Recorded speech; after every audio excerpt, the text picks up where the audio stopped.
Hey everybody, what's up? It's your girl Bondy Blue, and I am back for another 90-day Fiance review, y'all. Okay, before I get into it, I just want to, put it out there. Follow me on my social media platforms because I be tweeting and stuff.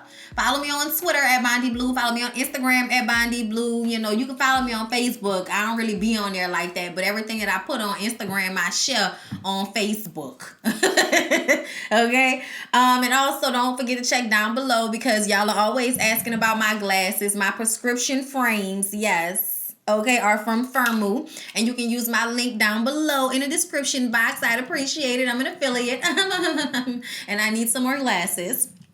So there's that.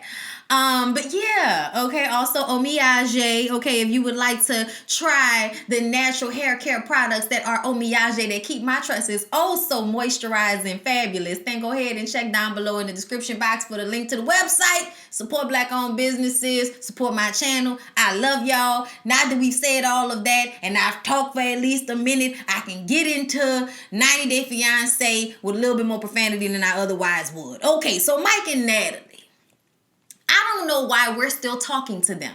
I don't know why this is still a conversation. I actually felt like they dragged Mike and Natalie out. I felt like they didn't have enough for a 2-hour episode this week, so they decided to just drag these scenes out. And y'all, I was almost just as bored watching 90 Day Fiance as I was watching Real Housewives of Atlanta. Like, I could have slept through the whole Sunday.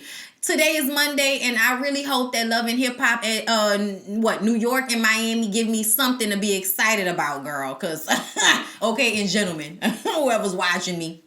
But anyway, Mike gets in a little bitty car wondering if this is the last time he will see Natalie, okay? She says, what was she supposed to do if he didn't want to talk to her? And then she comes outside and gets in the car with him because for some reason the car is just sitting there on the curb. And this is like production magic. She was always supposed to get in the car and go to the airport with him. She just had to go use the bathroom before they left or something like that. Also, I know that we're supposed to be looking at Natalie and her crystal blue eyes as just so, intrinsic, for lack of a better term right now. But ultimately, she has crazy bitch eyes. She really does.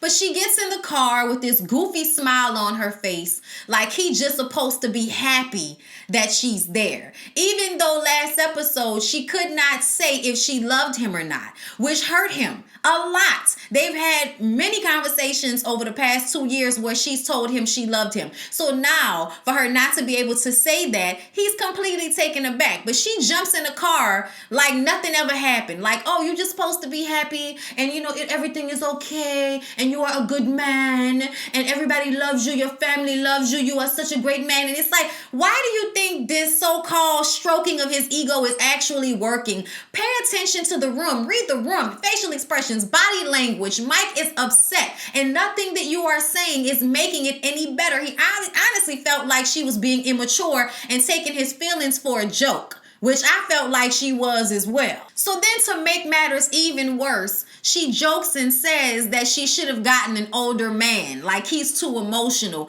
and she should have got someone who was more mature, who wouldn't be so upset by the woman that they love saying that they don't know if they love them. Really? Really, Natalie? Y'all, take her away. Get her out of my face. He's just ignoring her at this point, but he's obviously hurt and bothered. And it's written all over his face. He don't have to say a word. Doom, doo, doom, doo, doo. Tell him what to do, yeah. Before he gets out of the car to go into the airport, she says that in a perfect world, he would apologize to her and kiss her, and then she would admit that it's all her fault. I said the fact that you need for him to jump through all of them damn hoops just shows he needs to go run and get on that plane and come back home and find him a woman with some damn sense. Well, Mike says, unfortunately, we don't live in a perfect world. They walk into the airport, he's angry, and she's oblivious. She's staring all in his eyes like she's trying to cast a spell on him and all of that. I think she knows that most men get mesmerized by her eyes. So she thinks if she opens them wide and stares up at him, then all of a sudden he's not going to be upset by her pure callousness for his emotions. He goes and walks over to the other side of the room for some reason, and she's standing there looking at him, having her confessional, and she says that she does have feelings for him. And watching him look like he about to cry over there makes her go and walk over to him. I say, y'all working on my nerves. See what I mean by drawing it out, all of this back and forth? Like, what are y'all doing here, okay? She's crazy. He needs to go home and save some money and find him a better job. And they need to just stop with this foolishness. This relationship is not happening. Like, why are we doing all of this in the airport, drawing this shit out? I was exhausted with this. He admits to her that he feels like she's childish when she came over to him. And that upset her. So now she doesn't want to walk him to his gate. She doesn't want to hug him. And she just walks off now. So now he's even more hurt. So he just go ahead and gets on his flight and heads back to America.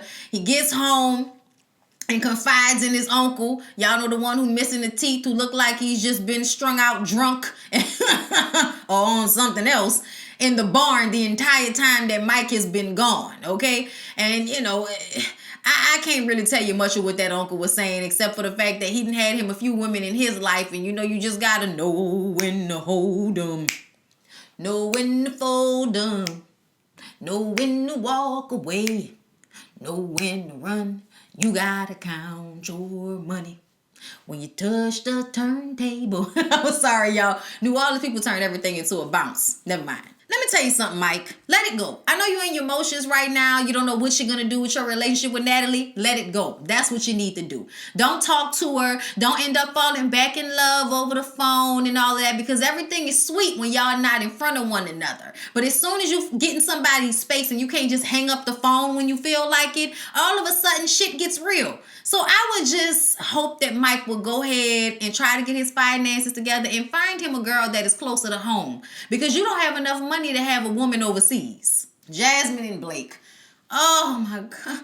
Y'all, I can't stand Jasmine and Blake. I really don't like them. I don't like Jasmine more than anything, but Blake has this Nicole quality about him. You know what I'm saying? To where he knows that Jasmine doesn't really care about him all of that much. Like, he knows she's just not that into him. But at the same time, he refuses to actually see it. It's so obnoxious to watch. So it's his friend's birthday, and they were having like the pre-party dinner, and he was supposed to go with her and enjoy his friends. It's always something with his damn friends. I swear, they do something every 5 minutes. So yeah, I understand Jasmine is a little bit tired of every time y'all go somewhere, it has to be a group setting. She doesn't really like your friends. Your friends don't really like her. She just wants to spend time with Blake. She wants to make sure that it's just her and Blake. It's almost like an abusive relationship where you don't want your spouse or your significant other to have any family or friends close to them. You try to like isolate them. That kind of feels like what Jasmine is doing. You know, it's mind control. But either way, they're supposed to be going to this dinner. She says, let's go to dinner alone and then we can go to the party later, since the party is the big thing. And he doesn't really want to do that. But you know what? She complains after she like, oh, so this what you wearing? When she did that, I said, oh no. Okay, she don't give a shit. She don't care. She don't care about this man's emotions at all. Okay. And apparently this must be some type of cultural difference, because Finn people, whatever they're called, people from Finland, don't show a lot of emotion. Americans, we're very emotional. We output emotion way more than people from other countries. I get that. I understand that. But at the same time, something is wrong with Jasmine. And there is nothing that will make me feel otherwise, okay, based off of the way she rolls on this show. It is completely obnoxious. The way she has this superiority complex. The way she talks about putting poison in her body, but then will put it in her lips and her face. The way you get with a man who's a musician, but you don't enjoy his music. You don't big him up. You don't make him feel good about himself. You just make him feel like he's, I don't want to do that, so I'm not going to do that. Oh, well, I don't want to do that. Oh, just always complaining, always got a problem. That's obnoxious to me. Why are you here? Why are you with him? Why couldn't you have gotten citizenship via your sister? Why couldn't you have stayed with your sister? So many questions. So many questions. But either way, they go to dinner, okay? And he starts to have a drink. And he's going to be drinking for the whole night. It's a party night. He wants to, drink. But y'all know, people from other countries, I guess they don't drink alcohol the way Americans do. So there's all this judgment. Why do you have to drink so much? Why can't you just have one drink? Why do you have to keep drinking? And he's like, because it's a party and that's what I'm going to do. He wants to drink. Okay? I don't understand what the big damn deal is. As long as he ain't falling down drunk or, becoming belligerent because of his alcoholism or something like that, leave this man alone. I wish you would drink and loosen the hell up. But either way, they get halfway through the dinner, and because she's upset that he's drinking, she uses that as a way to say, oh, well, now I don't want to go to the party. I'm not going to go to the party. I'm just going to go by my sister's house because you're drinking. Like, are you serious? He feels now that he's wasted his time because he could have just went to dinner with his friends, and now he's wasted this time sitting here having this boring ass dinner with you in your frozen face, judging how many drinks he has, when he could have just been with his friends if you was gonna not go to the party with him. So he's upset. She walks out, gets on the phone with her sister so that she can go over by the sister house. So he comes outside and once again asks her, please come with me. I think you should come. I really don't want to have to explain to my friends once again why you're not there with me. She doesn't care. So he calls her an Uber and she drives to her sister's house where they have the most vanilla, bland, boring ass conversation in their language about how there's this cultural difference and they don't like the clubs and they don't like to do anything and all they want to do is meditate and do yoga. They don't want to drink. They don't want to go to the club. They don't want to go to the bar. They don't want to have a good time.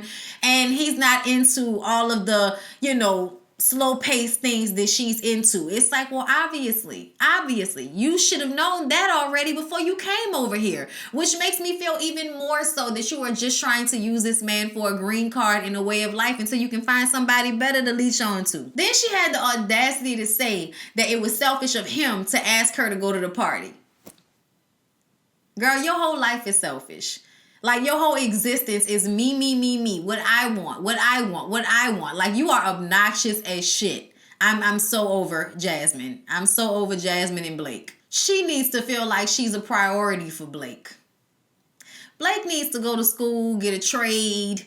You know what I'm saying? Like, get a little girlfriend that you don't have to spend money on to come and live in your country. Like, something with a little less pressure. He's just not that serious at this point in his life.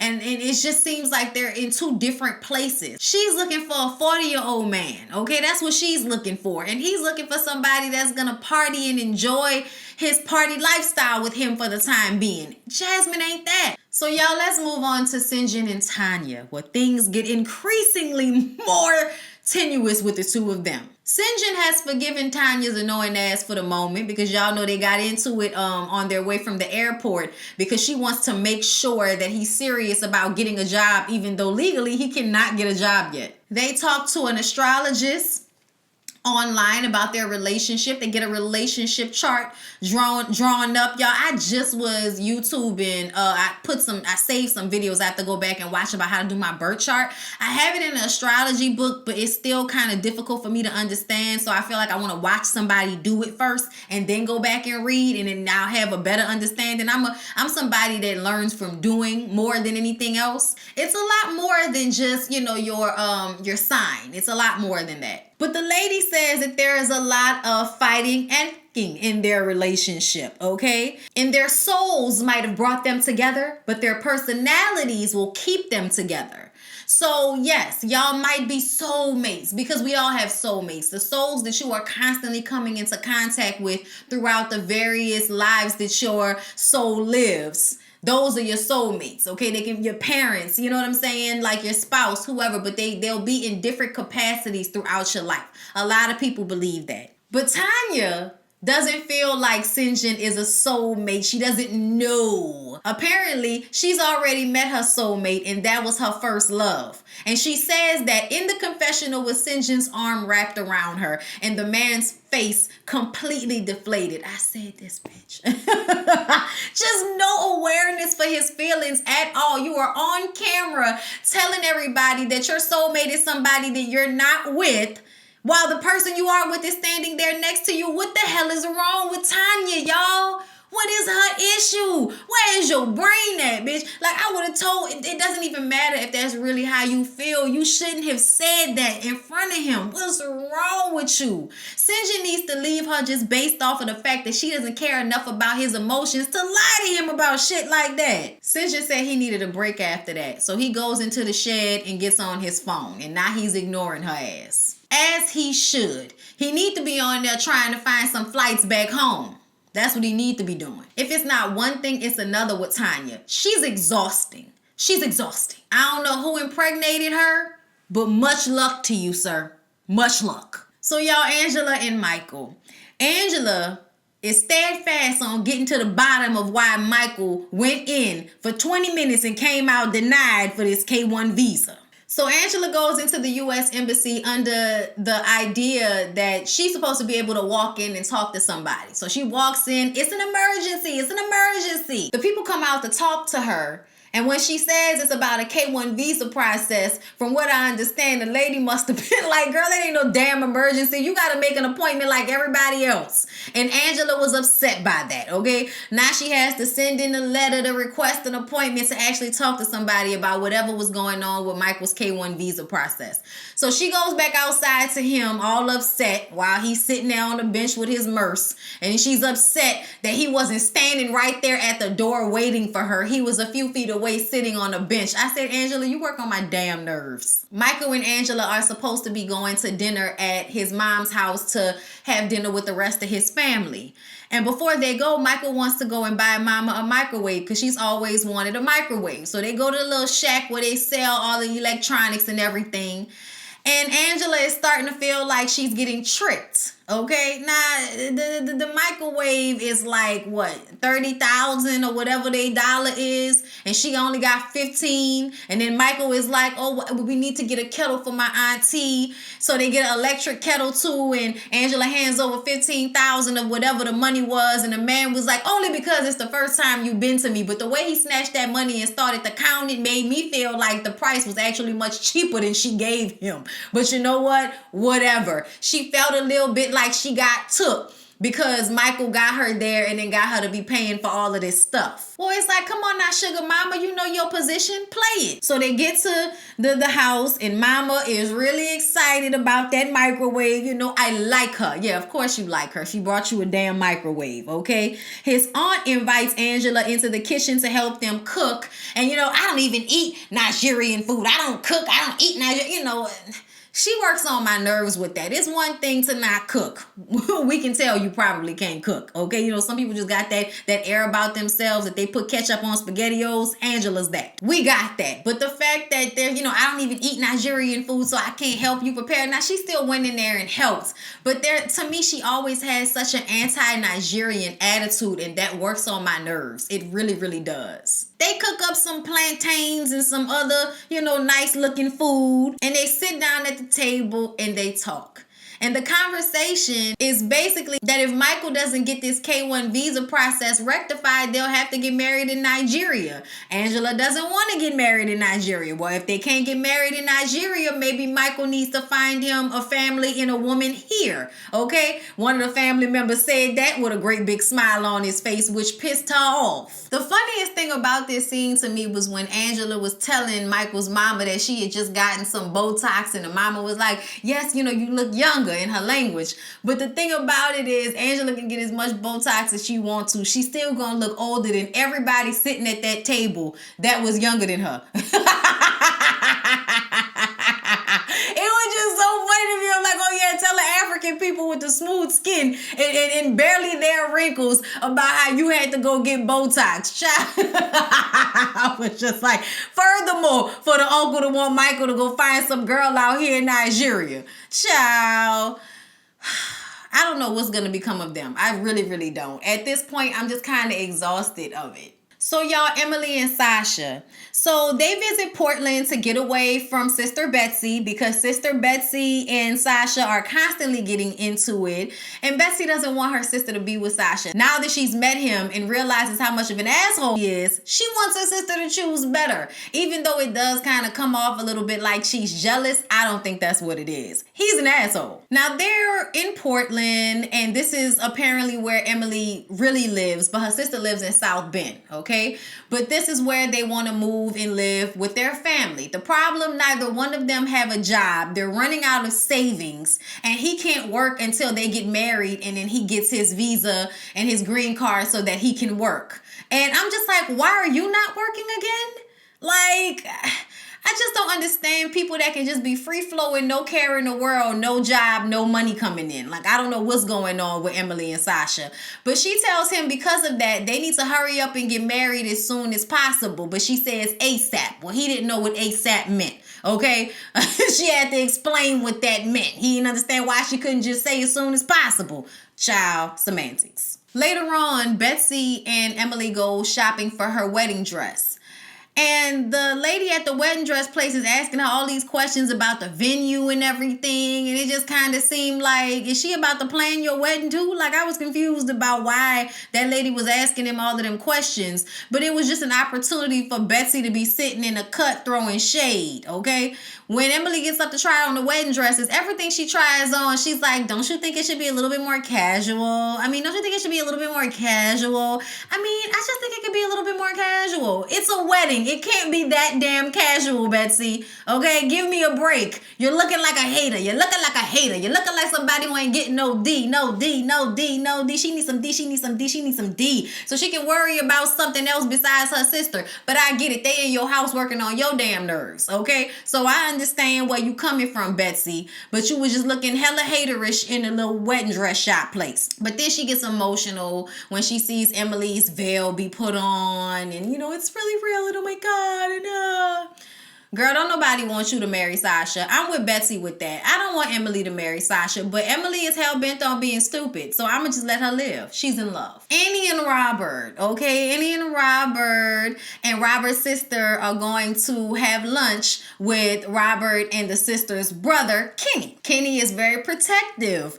of Robert because apparently Robert has been in some terrible relationships before. He just wants to make sure that Annie is the right woman, not just for Robert, but before the little boy as well. You know, Annie feels like, you know, as long as we love each other, respect each other, I don't understand, you know, what the problem is. Like, she could tell that Kenny kind of had an attitude towards her, and she was picking up on that. So she didn't really understand, you know, you never met me before. Like, why do you have an attitude with me? Like, you never met me before, you know? Because she asked if he was going to come to their wedding, and he just kind of made a face, and she was like, why you do that? Why you make a face? Like, what is that about? You know, like, she feeling some type of way. Now, sis was trying to have Annie's back because y'all know sis and Annie get along. Y'all, Robert and his damn ponytail. Then they get into the thrift store thing and how Robert is a liar and he's made all of these promises and everything. And even Robert's sister is like, if you took me to a thrift store after you told me you was going to take me shopping, I'd be breaking up with your ass, okay? I was like, Then Robert makes it seem as if Annie is a gimme girl, which it does seem like that, but you made promises. And I think that it was so detrimental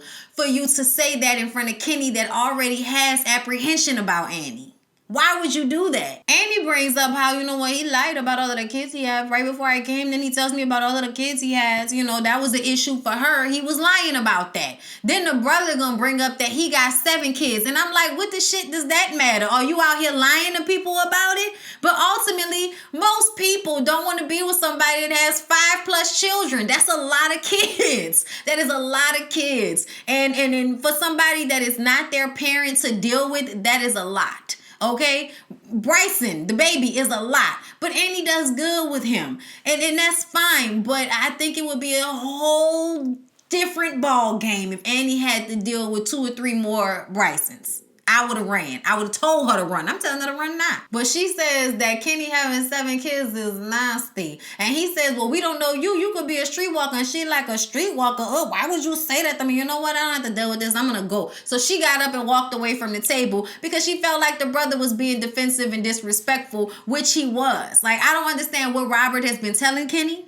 But Kenny came there with the energy towards Annie. And this was the first time, y'all, that I felt like Annie really didn't do anything wrong. And Robert in his ponytail with the lint in it just sits there with this stupid look on his face. Would you please go after your girl? Like, what the hell? But she cries because she feels alone. You know, she's like, I'm here alone. And, you know, I really feel by myself. I felt bad for Annie, y'all. I wanted somebody to come out there and give sis a hug. Damn. Why y'all got me liking her? I like her now. Damn. Y'all, Michael and Juliana. Michael and Juliana got married this episode. Okay, this was their wedding episode. And it really wasn't much to it. It was a very laid back situation. They're having a wedding in the backyard, which was beautifully put together. Juliana's wedding dress was absolutely stunning, okay? And she was feeling some type of way because she didn't have any of her family there to support her. They didn't call, they didn't text. But a lot of her friends who are all over the world put together a FaceTime video montage of them wishing her well and telling her that they love her, and it got her very emotional, but it also sunk in that her family wasn't there, and that was very, very hard for her. Also, we see that Sarah, the ex-wife, is going to be officiating the wedding, and I said, what the fuck is going on here? Is this the move to make? Is this what we do? We get our ex-wife to officiate our new marriage, y'all? I was completely taken aback by that. Even though I like her, I just kind of was like, oh, this seems rather uncomfortable, but okay, if that's what y'all want to do. Of course, another part of this is the kids. The kids are happy. They really like Juliana. You know, I just think it's a beautiful thing, in all honesty. Like, the least I can see of Michael, the better Michael and Juliana's relationship look. I don't know how. I don't know how seeing less of him makes me like him more. But I think that just the whole situation is not even just about him. His kids, his ex-wife. She's creating this bond with all of them. And in my eyes, it seems to be beneficial to her that it is the way it is, instead of it just being him. Because if it was just him, I don't know what reason she would have to stay. Them kids are cute. She got a good Judy and Sarah. I think that's her name, the ex-wife. Yeah, y'all. I tell y'all every episode I really love Juliana. I really do. And just seeing her like this, I really want to know what's going on with the family. Why didn't they reach out to her? Are they really upset because she's not sending back money? Like, what's going on there? Because we know it's some issue with the money, you know. But yeah, y'all. It was a good enough episode. You know, whatever. Hopefully they'll give us, you know, a little bit more next week. But I hope y'all enjoyed the review either way. Please don't forget to like, comment, and subscribe to my channel. And I will see y'all in the next one. Peace out.